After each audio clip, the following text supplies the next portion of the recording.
हे आहेत माझे 4 वर्षापूर्वीचे फोटो आणि हे आहेत आत्ताचे फोटो बघून तुम्ही म्हणाल किशोरी एवढा बदल तुझ्यामध्ये कसा काय झाला। तर हेच मी तुम्हाला आजच्या व्हिडिओमधून शेअर करणार आहे। मला खूप साऱ्या कमेंट्स येत होत्या, खूप सारे इंस्टाग्राम वरती मेसेजेस येत होते की तू तुझ्या स्किन मध्ये कसं काय चेंज केला, हे आमच्या सोबत नक्की शेअर कर। तुमच्याच रिक्वेस्ट वरून मी हा व्हिडिओ घेऊन आलेले आहे। हा व्हिडिओ खूप जास्त इन्फॉर्मेटिव्ह असणार आहे आणि या व्हिडिओमुळे तुम्हाला नक्कीच मदत होणार आहे। जर तुमचा चेहरा खूप जास्त डल झालेला असेल, एकदम काळपट पडलेला असेल, चेहऱ्यावरती खूप जास्त जर पिंपल्स येत असतील आणि तुम्ही सगळं काही करून अगदी वैतागून गेलेला असाल, हा व्हिडिओ तुम्हाला नक्कीच मदत करणार आहे। ते का खूप असे कंटेंट क्रिएटर आहेत किंवा युट्यूबर्स आहेत जे की स्किन केअर व्हिडिओ बनवत असतात, स्किनची काळजी कशी घ्यायची हे सांगत असतात। पण हे जे कंटेंट क्रिएटर असतात किंवा युट्यूबर असतात त्यांची नॅचरली स्किन खूप चांगली असते किंवा खूप साऱ्या ट्रीटमेंट्स त्या स्किनवरती घेत असतात। नो डाऊट की त्यांना त्या बाबतीत खूप सारं नॉलेज असतं, त्यांचा खूप सारा अभ्यास झालेला असतो आणि ते स्किनची काळजी सुद्धा घेत असतात। पण मी अशी एक कंटेंट क्रिएटर आहे, अशी युट्यूबर आहे की जिने स्वतःच्या स्किनमध्ये खूप सारे चेंजेस केले, खूप बदल केले। हे जे फोटो तुम्ही बघताय ते माझे 4 वर्षापूर्वीचे फोटो आहेत।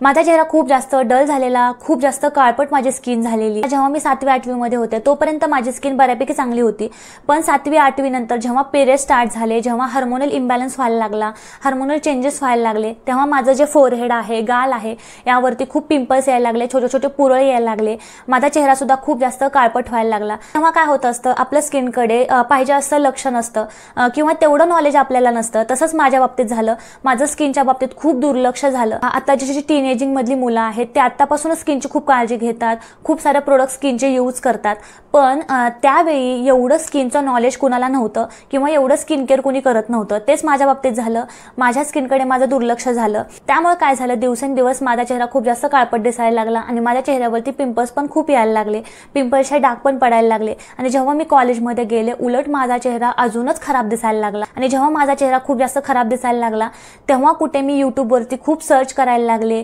किंवा गुगलवरती खूप सर्च करायला लागले की कशा प्रकारे स्किन आपली चांगली करता येईल किंवा स्किनचा हा प्रॉब्लेम आपल्याला का होतोय, आपला चेहरा एवढा काळपट का दिसतोय। त्यामुळे हळूहळू मला समजत गेलं की स्किनची काळजी आपण कशा प्रकारे घेतली पाहिजे, कशा प्रकारे स्किन केअर केलं पाहिजे, हेच मी तुम्हाला आजच्या व्हिडिओमधून शेअर करणार आहे। आता बघा, खूप सारे कंटेंट क्रिएटर्स असतात, युट्यूबर्स असतात की त्यांचं ते जेन्युइन जे स्किन केअर असतं ते तुमच्यासोबत शेअर करत नाही, त्यामध्ये प्रमोशन असेल किंवा खूप साऱ्या गोष्टी असतात। जर तुमचा चेहरा खूप जास्त काळपट दिसत असेल, खूप जास्त तुमच्या चेहऱ्यावरती वांग आलेला असेल, डार्क स्पॉट असतील किंवा पिंपल्स येत असतील, तर कशा प्रकारे आपण स्किनची काळजी घेतली पाहिजे हे मी तुम्हाला सांगणार आहे। खूप बेसिक स्किन केअर आहे, अजिबात तुम्हाला जास्त काही करायची गरज नाही। एवढं जरी तुम्ही केलं तरी सुद्धा तुमच्या स्किनमध्ये तुम्हाला इम्प्रूव्हमेंट नक्की जाणवणार आहे। फक्त एवढंच लक्षात ठेवायचं की स्किनची काळजी घेताना कॉन्स्टंट राहणं खूप महत्त्वाचं आहे आणि एकच प्रोडक्ट्स यूज करणं खूप महत्त्वाचं आहे। आपण काय करतो, मी सुद्धा ही चूक केलेली आहे, एका प्रोडक्टचा रिझल्ट येईपर्यंत लगेच आपण दुसरा प्रोडक्ट यूज करायला लागतो। त्यामुळे काय होतं, उलट आपली स्किन चांगली दिसण्याऐवजी उलट खराब दिसायला लागते। त्यामुळे स्किन केअर करताना एकच जे प्रोडक्ट आहे ते यूज करा आणि ते जर तुम्हाला सूट झालं तेच कंटिन्यू करा आणि पेशन्स ठेवा, कारण तुमची स्किन खराब होण्यासाठी जेवढा जास्त वेळ लागलेला आहे तेवढंच तुमची स्किन रिपेअर होण्यासाठी लागणार आहे।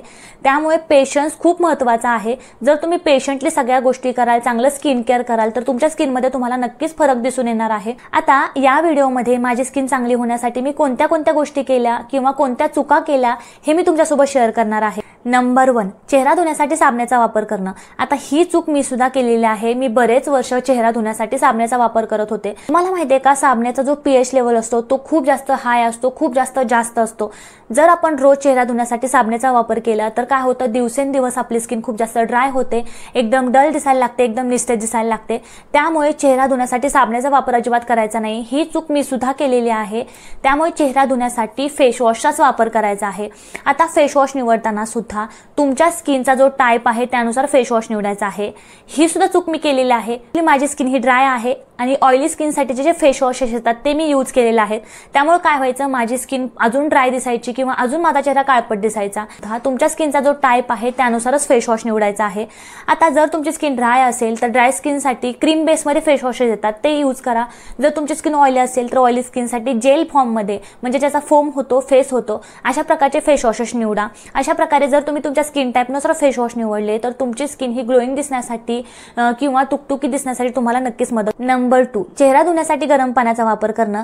आता ही जी चूक आहे ती बरीच लोक करतात. आजही बरीच लोक रोज रोज गरम पाण्याने चेहरा धुतात. पण काय होतं, जेव्हा आपण गरम पाण्याने चेहरा धुतो तेव्हा गरम पाण्याने चेहरा धुतल्यामुळे आपली जी स्किन असते ती खूप जास्त ड्राय पडायला लागते. शिवाय आपली स्किन एकदम निस्तेज दिसायला लागते, डल दिसायला लागते. शिवाय आपल्या चेहऱ्यावरचे जे छिद्र असतात, जे पोअर्स असतात, त्याची साईज सुद्धा मोठी होते. त्यामुळे आपला चेहरा अजिबात चांगला दिसत नाही. त्यामुळे रोज चेहरा धुण्यासाठी रूम टेम्परेचरचे जे पाणी असतं त्याच पाण्याने चेहरा धुवायचा आहे. चेहरा धुण्यासाठी गरम पाण्याचा वापर अजिबात करायचा नाही. जेव्हा तुम्ही चेहरा धुण्यासाठी रूम टेम्परेचरचा पाण्याचा वापर करता तेव्हा तुमचा चेहरा अजिबात ड्राय पडत नाही आणि माइल्डली तुमची स्किन सुद्धा चांगली राहण्यासाठी खूप जास्त मदत होते. तिसरी आणि सगळ्यात महत्त्वाची गोष्ट म्हणजे मॉइश्चरायझरचा वापर नक्की करा. जर तुम्हाला तुमची स्किन चांगली बनवायची असेल, तुकतुकीत राहावी असं जर वाटत असेल तर मॉइश्चरायझरचा वापर नक्की करा. आता बरेच अशी लोक असतात ती काय करतात, फक्त थंडीमध्येच मॉइश्चरायझर लावतात. तर असं अजिबात करायचं नाही. कोणताही ऋतू असू द्या, प्रत्येक ऋतूमध्ये कंटिन्यूअस तुम्ही मॉइश्चरायझर लावायचा आहे. तुम्ही चेहऱ्याला मॉइश्चरायझर लावायला सुरुवात कराल तेव्हा आपसुकच तुमची स्किन ही नरी दिसायला लागेल, एकदम तुकतुकीत दिसायला लागेल आणि एकदम तुमची स्किन ही पाणीदार होईल. तुमची स्किन दिवसेंदिवस नरिश झालेली, एकदम तुकतुकीत झालेली, ग्लोईंग झालेली तुम्हाला नक्कीच जाणवून येईल. त्यासाठी तुम्ही महागातलेच मॉइश्चरायझर वापरावे असं काही नाही. तुमच्या स्किनला जे मॉइश्चरायझर सूट होत आहेत ते मॉइश्चरायझर तुम्ही वापरा. जसं जेवणामध्ये मीठ कमी असल्यानंतर जेवण बेचव असतं, त्याचप्रमाणे मॉइश्चरायझर आपल्या स्किन केअर रुटीनमध्ये खूप जास्त महत्त्वाचं आहे. त्यामुळे रोज सकाळी आणि संध्याकाळी फेस वॉश केल्यानंतर, चेहरा धुतल्यानंतर चेहऱ्याला मॉइश्चरायझर लावायला अजिबात विसरायचं नाही. आता तिसरी आणि सगळ्यात महत्त्वाची गोष्ट म्हणजे जेव्हा आपण सकाळी फेस वॉश करतो, मॉइश्चरायझर लावतो, त्यानंतर सनस्क्रीन वापरायला अजिबात विसरायचं नाही. काय होतं, स्पेशली ज्या महिला असतात त्या काय म्हणतात, आम्ही दिवसभर घरामध्येच असतो, मग कशाला सनस्क्रीन वापरायचं, आम्ही उन्हामध्ये तर कुठे जाणार नाही. करायचं नाही. सकाळी जेव्हा तुम्ही चेहरा धुता, छान मॉइश्चरायझर लावता, त्यानंतर सगळ्यात लास्टची जी स्टेप आहे ती म्हणजे सनस्क्रीन लावायला अजिबात विसरायचं नाही. जेव्हा तुम्ही चेहऱ्याला सनस्क्रीन लावायला सुरुवात कराल तेव्हा सनस्क्रीन लावल्यामुळे यूव्ही रेज पासून तुमच्या स्किनचं प्रोटेक्शन हे होतंच. असेल, पिगमेंटेशन असेल, मेलास्मा असेल, हे कमी करण्यासाठी सुद्धा सनस्क्रीन आपल्याला खूप जास्त मदत करतं. त्यामुळे चेहऱ्याला सनस्क्रीन लावायला अजिबात विसरायचं नाही. त्याच वेळा काय होतं, आपल्याला वाटतं की आपण स्किनची एवढी काळजी घेतोय तरी सुद्धा आपल्या चेहऱ्यावरती डार्क स्पॉट का येत आहेत किंवा पिगमेंटेशन का आपल्या चेहऱ्यावरती येते किंवा पिंपल्सचे डाग आपल्या चेहऱ्यावरती का पडतायत, तर त्याचं सगळ्यात महत्त्वाचं कारण म्हणजे तुम्ही सनस्क्रीन लावायला विसरताय. तर सनस्क्रीन लावायला अजिबात विसरायचं नाही. मी पुन्हा तुम्हाला सांगते. पुढची महत्त्वाची गोष्ट जी की मी केली ती म्हणजे आठवड्यातून एकदा तरी चेहऱ्याला फेस मास्क नक्की लावा. आता फेस मास्कसाठी तुम्ही मार्केटमध्ये जाऊन महागडे फेस मास्क विकत आणून चेहऱ्यावरती लावायचा असं अजिबात नाही. आता हा घरगुती मास्क कसा बनवायचा, सिंपल. तुम्हाला काय करायचं आहे, 1 चमचा दही घ्यायचा आहे, 1 चमचा बेसन घ्यायचा आहे आणि त्यामध्ये चिमूटभर हळद टाकायची आहे. हे छान मिक्स करायचं आहे आणि हा मास्क तुमच्या चेहऱ्यावरती, मानेवरती छान अप्लाय करायचा आहे. 15 ते 20 मिनिटं चेहऱ्यावरती तसाच राहू द्यायचा आहे आणि नंतर थंड पाण्याने चेहरा वॉश करायचा आहे. हा जो फेस मास्क आहे तो आठवड्यातून एकदा जरी तुम्ही लावला तरी सुद्धा तुमची स्किन छान दिसण्यासाठी, तुमच्या चेहऱ्यावरचं पिगमेंटेशन, डार्क स्पॉट कमी होण्यासाठी तुम्हाला नक्कीच मदत होणार आहे.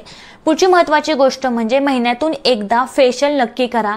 आता या गोष्टीचा महिला बऱ्याच वेळा कंटाळा करतात की त्यांना वाटतं कधी पार्लरमध्ये जायचं आणि कधी फेशियल करायचं. तर तुम्हाला फेशियल करण्यासाठी पार्लरमध्ये जायची बिलकुल गरज नाही. घरच्या घरी फेशियल कसं करायचं त्यावरती मी वेगळा व्हिडिओ बनवलेला आहे, तो तुम्ही बघा आणि त्यानुसार तुम्ही घरच्या घरी फेशियल करा. जर तुम्हाला घरी फेशियल करायला कंटाळा येत असेल तर तुम्ही पार्लरमध्ये जाऊन फेशियल करा, पण फेशियल नक्की करा. केल्यामुळे काय होतं, आपल्या स्किनचं जे ब्लड सर्क्युलेशन आहे ते खूप चांगल्या प्रकारे होतं आणि त्यामुळे आपली स्किन ही ग्लोईंग दिसायला लागते, तुकतुकीत दिसायला लागते आणि छान आपली स्किन मेंटेन राहण्यासाठी सुद्धा खूप जास्त मदत होते. एवढं जरी तुम्ही स्किनसाठी केलं तर तुमची स्किन ही दिवसेंदिवस चांगली होताना तुम्हाला दिसेल. त्या गोष्टी मी तुम्हाला सांगितल्या त्या कंटिन्यू करणं खूप जास्त गरजेचं आहे आणि पेशन्स ठेवणं खूप जास्त गरजेचं आहे.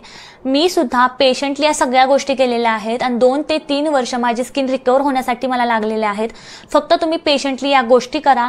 केअरमध्ये फक्त तुम्ही चांगला फेस वॉश यूज करा, चांगलं मॉइश्चरायझर लावा आणि छान असं सनस्क्रीन लावा. एवढ्या जरी तुम्ही गोष्टी केल्या तरी सुद्धा तुमची स्किन चांगली होताना तुम्हाला नक्कीच दिसेल आणि तुमच्या स्किनमध्ये इम्प्रूव्हमेंट होताना, तुमची स्किन दिवसेंदिवस ग्लोईंग होताना तुम्हाला नक्कीच दिसेल. तर आजचा हा व्हिडिओ तुम्हाला कसा वाटला हे मला कमेंट करून नक्की सांगा. लाईक करा, सबस्क्राईब करायला अजिबात विसरू नका. अजून मी कोणत्या विषयावरती व्हिडिओ बनवावे तसं जर तुम्हाला वाटत असेल तेही मला कमेंटमध्ये नक्की सांगा. पुढच्या वेळी त्या विषयावरती व्हिडिओ मी नक्कीच घेऊन येईल. आज पुरतं एवढंच. पुढच्या व्हिडिओमध्ये भेटूया अजून एका नवीन विषयासह. तोपर्यंत थँक्यू.